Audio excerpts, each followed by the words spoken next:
were invoking his name? I didn't invoke any name. They put that on me. The Spirit laid that over on my track. They said I was Krishna Vinta. Krishna Vinta died in Box Canyon in 1949. And they put that cult over on me. That was the cult that was in Box Canyon in 1949 when I was in reform school. 20 years before I even grew up. They put that guy on me and said that I called myself and I stood up on the cross and I did that. I didn't do all that. That wasn't me. I ran with a vato named Jesus. He spelled his name Jesus. He was Panamanian, you dig? We called him Zero.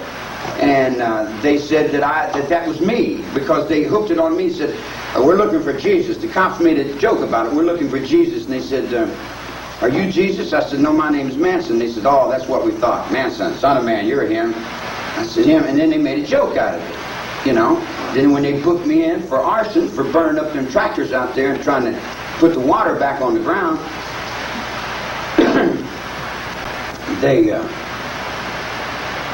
they come back on me like I had been calling myself Jesus or something, you know. And that's where it comes from? Yeah, that's how I got stuck with it. What year is that? 1968, 69. Oh, so it's pretty late in the game already. No, not late in the game in the essence of looking in forever, because your courtrooms have convicted me for being Jesus Christ in one courtroom. Well, and then in the other courtroom you convicted me for being the devil. Now if you believe in your own courtrooms, you convicted me for being the father of this country. You convicted me for being the motivating force behind your children, and some of them I only know. God forbid. Yeah, and I only knew Linda Kasabian. I seen her 3 times in my life, maybe 2 minutes in my whole life I seen the broad. She come up to the ranch for about a week and she said, hey, my name is Linda. I said, oh, Linda. She said, can I stay here? I said, can you stay here? She said, I'd like to live at the ranch. I said, I'd like to live at the ranch. She said, well, can I stay here? I said, can I fuck you? She says, yeah. And I put my hand up her dress and I said, yeah, okay, you can stay around. That's the biggest thought in my head, was getting at her body. I wasn't thinking about sending her down to be no troops about saving nothing or stopping nothing. Don't you remember the song I wrote about garbage dump? Let's hear it. Oh, garbage dump, my garbage dump. You could feed the world with my garbage dump. Garbage dump, my garbage dump. That sums it up in one big lump. Market basket, AMP. I don't care if the box boy stares at me. I don't even care who wins the war. I'll be in them cans behind my favorite store. Oh, garbage dump. I'm a hobo, man. I'm a hobo. I just fell out of the penitentiary. I hadn't been out of jail long enough to do anything. I had a motorcycle, a guitar, and a sleeping bag, and a bunch of broads following me around talking about I was Jesus. And when these people broke their words, they said to Master, I'm talking about Melcher. When he broke his word, he didn't do what he said he was going to do. When Lino Badianca got stabbed all up and all that gold and all that stuff was laying all around, the little black phone book from New York hit list was gone. That came off the top of another penitentiary in Leavenworth, Kansas. They come off the top of that poker game over there in Nevada, over where the divorce courts are running down through Denver and all that. In other words, there's a lot more to this road than you see. See? Well, you know, where I come from, the guys with guts, they do it themselves. Come on, man. They don't. Why you feel the need? Why you feel the need to get down on me? Is that gonna make you look any bigger?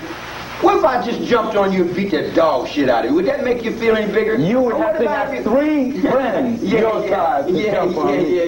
Yeah, you're a dreamer. Yeah, you're a dreamer. Don't try it, Joe. Huh? Don't try it.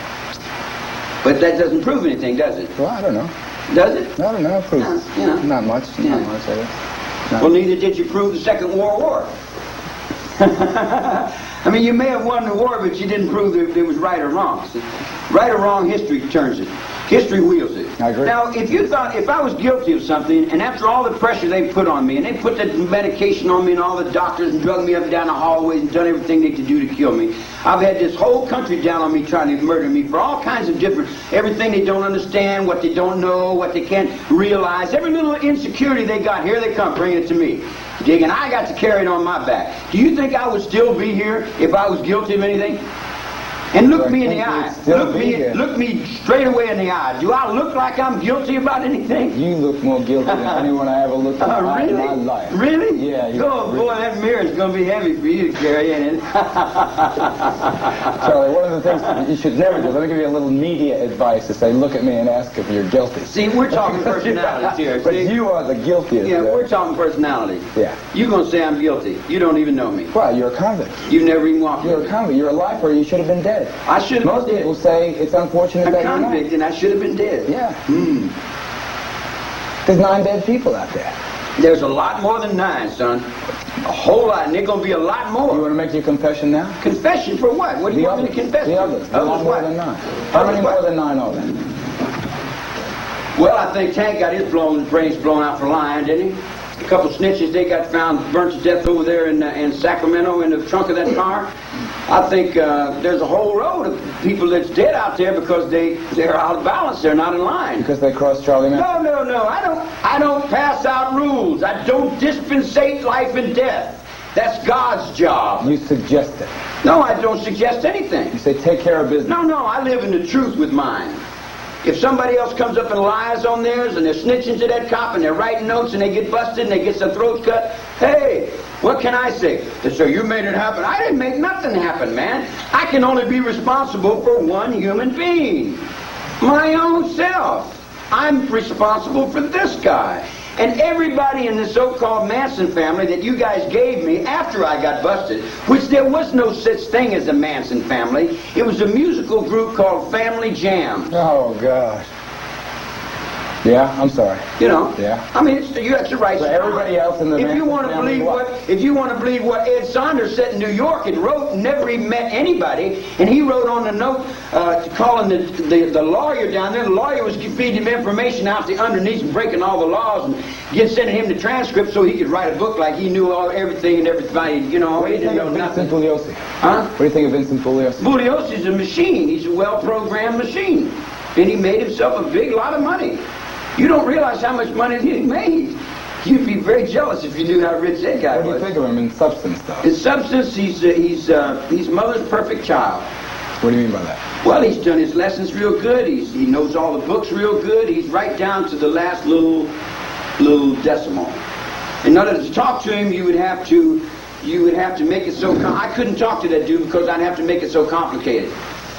What do you think of Sharon Tate's mom attending all of your parole hearings? But Sharon Tate's mom has never attended my parole hearings, and she knows I didn't have anything to do with killing her husband. Is that right? That's not right, is it, Paul? Now she goes to Tex. Who's the one? Tex took responsibility for that, man. And you read his book, he said he did that. He said he did it because he thought that's what I wanted him to do. I never told him to do anything. I told him, do what you know is right. Like I would tell any human being, do what you know is right. Do what you feel is right inside of you. Okay, I'll be Tex, you be Charlie, okay? I want to go kill those people that live up on that hill. No, it wasn't like that. What is- he what said, was he came to town. Here's a yokel coming in Hollywood. He got a pocket full of money and a pickup truck. He got in with them fast girls and they took everything he had. And he's running around in a pickup truck. I look over the edge of my game and I see that pickup truck. I want that pickup truck. He said, I want to join. Can I come and live up here with you people? And I said, can you come up here and live with us? And he said, yeah. I said, can I have your pickup truck? And he said, yeah. So he gave me the pickup truck. So I felt responsible for him. So I let him clean the barn out. I let him do little funky jobs around, see?